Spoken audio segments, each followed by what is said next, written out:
একজন curriculum member উনি আছেন। ওনার সাথে আমাদের কথা হয়েছে, উনি আমাদের দাবি নিয়ে কথা বলেছেন এবং দাবি মেনে নিয়েছেন। কে কার প্ররোচনা এটা ঢুকালে এটা বের করতে হবে, বের করে অপসারণ করে শাস্তি নিশ্চিত করতে হবে। আমরা এই গ্রাফিতির যে জায়গাটা আছে এই জায়গাটাকে আমরা অলরেডি অ্যাড্রেস করেছি এবং এই জায়গাটাকে আমরা বাদ দিয়েছি। আর অনেকগুলি স্টেপ অতিক্রম করে এই জায়গাগুলিকে করা হয়। সতর্কতা আমাদের সর্বোচ্চ পর্যায়ে ছিল, তারপরে তো হিউম্যান এরর কোথাও না কোথাও কিছু হয়তো হয়ে যেতে পারে। তো আমরা এটা দেখছি এই জায়গাটাকে। রাষ্ট্রদ্রোহী আদিবাসী শব্দটা এটা প্রত্যাহার করতে হবে এবং এইটার পাশাপাশি যে মুসলমান, হিন্দু, বৌদ্ধ, খ্রিস্টান যেই শব্দগুলো দেওয়া হয়েছে আমাদের দাবির মধ্যে আছে, এটা অখণ্ড ভারতে যারা বিশ্বাসী তারা এইরকম গ্রাফিতি ভারতে অঙ্কন করে এবং আশপাশের রাষ্ট্রগুলো নিয়ে একটা অখণ্ড ভারত প্রতিষ্ঠা করতে চায়। তো আমরা এই পুরো গ্রাফিতিটার বিরুদ্ধে। তো আমরা আজকে আমাদের চেয়ারম্যান মহোদয় ডেকেছিলেন এই বিষয়টা নিয়ে কথা বলার জন্য। তো উনি মিনিস্ট্রিতে আছেন, তো ওনার পক্ষ থেকে প্রতিনিধি আছেন আমাদের একজন কারিকুলাম মেম্বার উনি আছেন। ওনার সাথে আমাদের কথা হয়েছে, উনি আমাদের দাবি নিয়ে কথা বলেছেন এবং দাবি মেনে নিয়েছেন। উনি বলেছেন যে এইটা আসলে যেহেতু সংবিধান বিরোধী, এটা আমরা এর দায় এড়াইতে পারি না, এটা আসলে কোনোভাবে ভুল ক্রমে এটা ঢুকে গেছে এবং যেই বইগুলো এখনো বাকি আছে ছাপানো অলরেডি এটা আমরা বাদ দিয়ে দিয়েছি। পুরো গ্রাফিতিটা ওনারা বাদ দিয়ে দিয়েছেন, এটা আমাদেরকে উনি নিশ্চয়তা দিয়েছেন।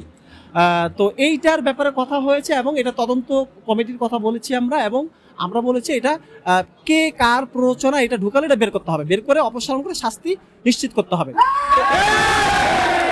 আসলে সংবিধানে যে জিনিসটাকে অ্যাড্রেস করা হয়েছে যে এটাকে রাখা এই ঠিক না। আপনারা জানেন যে আমরা ক্ষুদ্র নৃগোষ্ঠী শব্দটা ব্যবহার হয়ে থাকে। এখন আমাদের যে বইগুলি, পাঠ্যপুস্তকগুলি আমাদের রিমেনিং রয়েছে, আমরা এই গ্রাফিতির যে জায়গাটা আছে এই জায়গাটাকে আমরা অলরেডি অ্যাড্রেস করেছি এবং এই জায়গাটাকে আমরা বাদ দিয়েছি। আর ঠিক আছে, আর বাকি যে দাবি দাওয়াগুলি আপনাদের দেওয়া হয়েছে আমরা সেগুলি অবশ্যই ইনিশিয়েটিভ নিচ্ছি।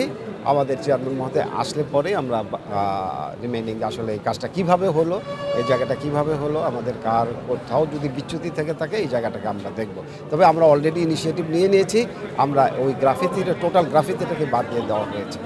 আপনি যদি চিন্তা করেন যে সতর্কতার অভাব হয়েছে, এটা আমি বলবো না, কেন আসলে অনেকগুলি স্টেপ অতিক্রম করে এই জায়গাগুলিকে করা হয়। সতর্কতা আমাদের সর্বোচ্চ পর্যায়ে ছিল, তারপরে তো হিউম্যান এরর কোথাও না কোথাও কিছু হয়তো হয়ে যেতে পারে। তো আমরা এটা দেখছি এই জায়গাটাকে, অবশ্যই আমরা এই জায়গাটাকে এটাতে দেখব।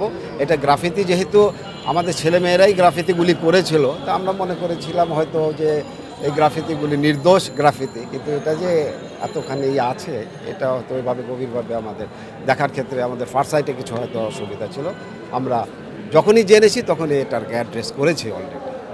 আপনারা যদি দেখেন সব বই বিভিন্ন রকমের গ্রাফিতি গিয়েছে, অনেক সব বইয়ের পিছনে কিন্তু গ্রাফিতি আছে, অনেকগুলি গিয়েছে। অনেকগুলির মাঝে এটা নির্দোষ আপাত দৃষ্টিতে ছিল, কিন্তু এটা যে আসলে নির্দোষ না এটা রিয়ালাইজেশনের ক্ষেত্রে হয়তো আমি অস্বীকার করছি না যে রিয়ালাইজেশনের ক্ষেত্রে আমাদের একটা রয়ে গেছে।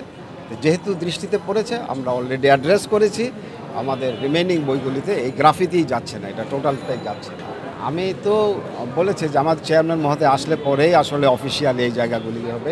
আমরা অবশ্যই যে জায়গা যেটা ডিমান্ড করেছেন আপনারা, এটা অবশ্যই আমরা এটা দেখব যে এটা কেন ঘটলো এটা, ঠিক আছে।